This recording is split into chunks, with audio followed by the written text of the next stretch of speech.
Assalamualaikum warahmatullahi wabarakatuh. Hello everyone, welcome back my YouTube channel. I'm Rofita Juliana. I'm from English Education 1. Today I will discuss the material related to English phonology to meet the dates that have been provided by Miss Anesko Maria as the phonology course lecture of the English phonology. Let's get it.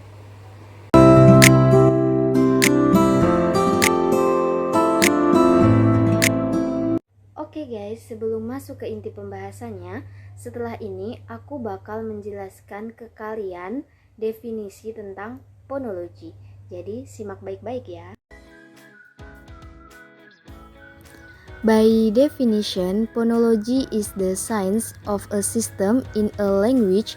This science is one of the branches of linguistics that deals with how to pronounce a language. Phonology also discusses the history of a language, how the language can appear and decipher. In studying a language, of course, you will be faced with this one science because the science of phonology examines the mechanism of a language thoroughly. Artinya yaitu bahwa di dalam ilmu fonologi kita dapat mempelajari tentang suatu sistem bahasa. Ilmu fonologi juga termasuk ke dalam salah satu cabang dari linguistik, di mana di dalamnya kita akan mempelajari cara pengucapan bahasa. Selanjutnya kita akan masuk ke dalam pembahasan fungsi dari fonologi. Mungkin kalian akan bertanya-tanya mengenai pentingnya mempelajari ilmu bahasa ini. Ada 3 hal yang akan kalian pelajari dalam ilmu bahasa ini, yaitu yang pertama, kalian akan mengetahui perubahan bunyi suara pada suatu kata. Selanjutnya, mempelajari tentang proses pembentukan bunyi dan pengucapannya. Dan yang terakhir, mempelajari cara kerja organ tubuh manusia, terutama yang berhubungan dengan penggunaan bahasa. In the science of phonology, there are several rules that we must know before we study this language. Here are some of the rules contained in the science of phonology. The first is phonetic. Phonetic, which is the science that studies how a sound is produced by humans correctly. The second is the organ of speech in the human body that function in the pronunciation of language sounds, namely the lungs, larynx, pharynx, nasal cavity, oral cavity, lips, teeth, tongue, alveoli, palate, pilum, and ovilus. Now, there are 2 kinds of speech tools. The first is a passive articulator or voiceless, and an active articulator or voiced. Passive articulator are organs that do not move during the articulation of sounds, such as the upper lip and the alveolum, while the active articulator moves towards the passive articulator to pronounce various language sounds in various ways. The main active articulator are the tongue, uvula, and mandible, including the lower teeth and lower lip. Selanjutnya yang ketiga yaitu proses fonasi.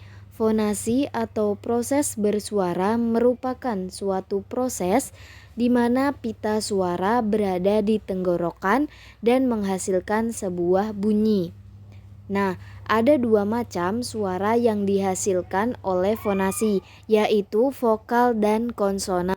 Vokal adalah fonem yang dihasilkan dengan getaran pita suara.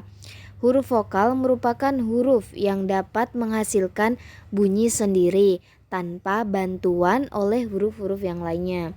Huruf vokal meliputi A, I, U, E, dan O. Huruf vokal sering sekali disebut sebagai huruf hidup. Selanjutnya konsonan. Konsonan adalah fonem yang dihasilkan tanpa getaran pita suara. Jadi konsonan ini adalah keterbalikan dari vokal yang fonemnya dihasilkan dengan pita suara. Huruf konsonan merupakan huruf yang membutuhkan keberadaan huruf vokal untuk menghasilkan sebuah bunyi.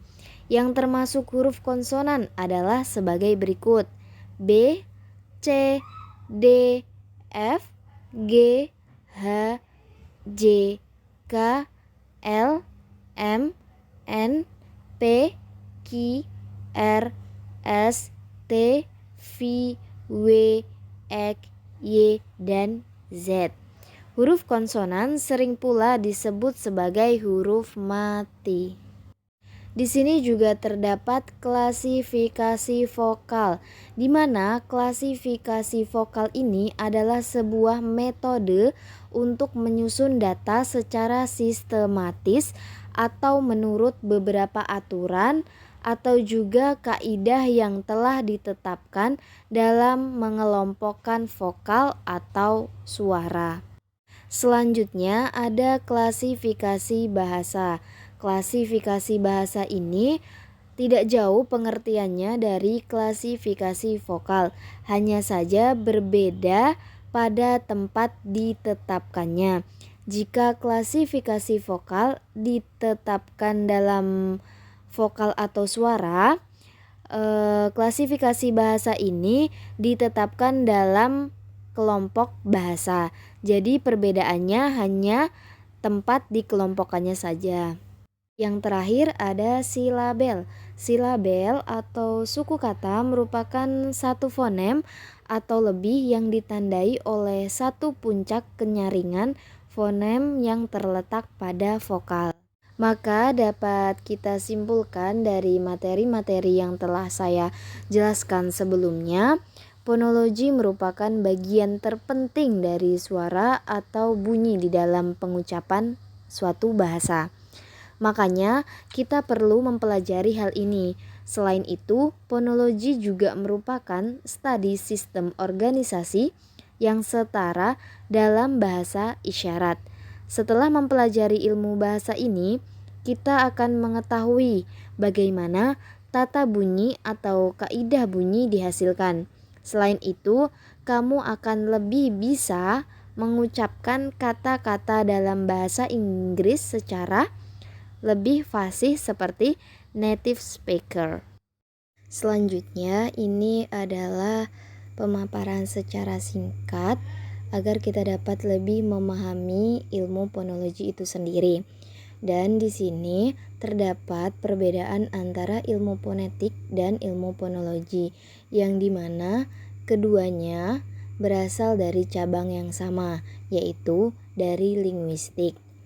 Pertama yaitu perbedaan phonetic and phonology. Both can be generally described as the study of speech sounds. Kemudian di bawahnya terdapat pengertian dari phonetic. Phonetic is specifically the study of how speech sounds are produced, what their physical properties are, and how they are produced.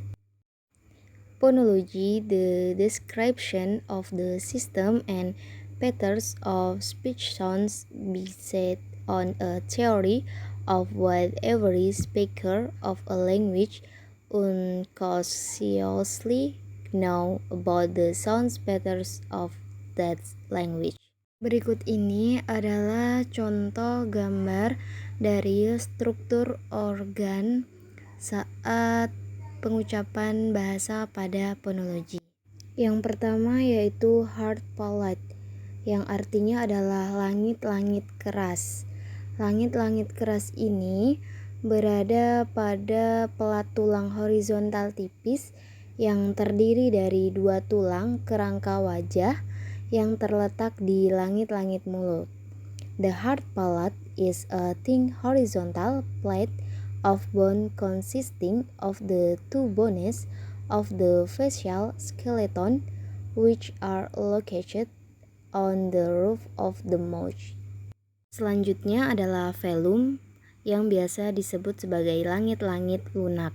The sounds produced with the velum as a passive articulator and the dorsum as an active cultivator is called a dorsovelar sound from the combination of the words dorsum and velum. Bunyi yang dihasilkan velum ini sebagai artikulator pasif dan dorsum sebagai artikulator aktif disebut bunyi dorsovelar dari gabungan kata dor dan sum dan juga velum. Selanjutnya yang ketiga adalah uvula. Uvula ini berada di ujung rongga hidung. Bunyi yang dihasilkan oleh uvula ini disebut sebagai bunyi uvular. The sounds produced by the uvula are called uvular sounds. Uvula ini bisa disebut juga sebagai anak teka. Di bagian kiri terdapat alveolar. Jadi alveolar adalah sebuah konsonan yang diartikulasi dengan lidah menyentuh atau menghampiri alveolum. Konsonan alveolar dapat diartikulasi dengan ujung lidah seperti dalam bahasa Inggris. Alveolar is a consonant that is articulated with the tongue touching or approaching the alveolum. Alveolar consonant can be articulated with the tip of the tongue as in English. Di bawah alveolar ada teeth atau gigi.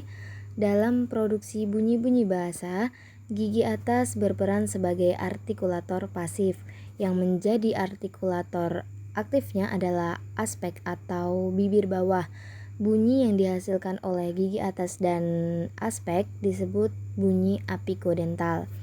In the production of language sounds, the upper teeth act as passive articulators, which is the active articulator of the apex or lower lip.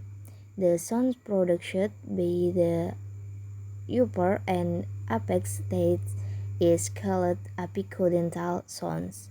Di bawah gigi ada lip atau bibir yang biasa dalam ilmu ilmiahnya disebut sebagai labium.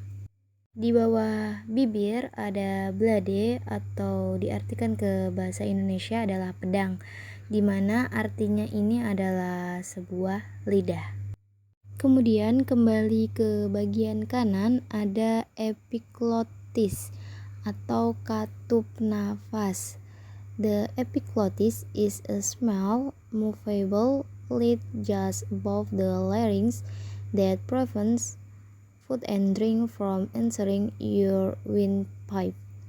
Epiglottis adalah tutup kecil yang dapat digerakkan tepat di atas laring yang mencegah makanan dan minuman memasuki tenggorokan Anda. Selanjutnya ada glottis atau celah suara, ada oesophagus atau kerongkongan, ada windpipe atau batang tenggorokan, ada vocal cords pita suara, dan yang terakhir ada laring atau laring. Ada tambahan lagi untuk membuktikan apakah sebuah bunyi bahasa bisa masuk ke dalam golongan fonem atau fon. Terlebih dahulu harus dicari pasangan minimalnya. Contoh pasangan minimal. Yang pertama, lupa dan rupa. Yang kedua, fonemik dan fonetik. Yang ketiga, putra dan putri. Oke guys, setelah ini aku bakal jelasin pengertian dari fonetik dan juga fonem. Phonetic is the study of all the possible sounds of speech. Phonology is the study of the ways in which language speakers systematically use these sound choices to express meaning. Selanjutnya adalah pengertian phoneme. Phoneme is a unit of sound in language that conveys a point meaning. Of example, changing a syllable in a word will change its meaning, such as changing the I in crazy O to produce mouth. There is such as by changing the M in crazy or mouth to G to produce jet or jot. Phonemes are different from morphemes and graphemes. A phoneme refers to the main grammatical unit, whereas grapheme is the main unit of written language. Kemudian selanjutnya yaitu perbedaan antara voice and voiceless. All sounds are either, semua suara bersuara atau tidak bersuara. Yang pertama, voice sounds are those that make our vocal cords vibrate when they are produced. Yang artinya suara bersuara adalah suara yang membuat pita suara kita bergetar saat diproduksi. Dan voiceless sounds are produced from air passing through the mouth at different points.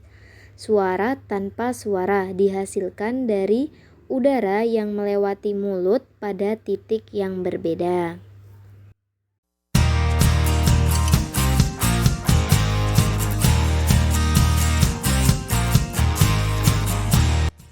Halo everyone, jadi sebelum aku tutup, aku mau ngucapin terima kasih banyak sama kalian yang udah nonton video aku.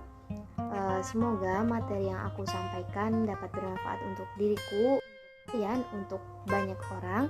Dan juga aku memohon maaf sebesar-besarnya apabila dalam penyampaian materiku atau pengucapanku dalam bahasa Inggris kurang bagus. Aku mohon maaf sekali lagi. Aku ada satu pesan untuk kalian, untuk tetap sehat, stay health, tetap di rumah, jaga protokol kesehatan. Kalau mau keluar rumah, sebaiknya memakai masker atau membawa hand sanitizer. Karena apalagi musim seperti ini, kita harus benar-benar jaga imun tubuh kita agar tidak cepat terpapar oleh penyakit. Oh iya, kepada teman-teman jangan lupa like, subscribe, tekan lonceng di bawah, dan juga komen ya. Semoga kita bisa ketemu lagi di video-video aku selanjutnya. Wabillahi taufiq wal hidayah, waridha wal inayah. Wassalamualaikum warahmatullahi wabarakatuh. Bye bye.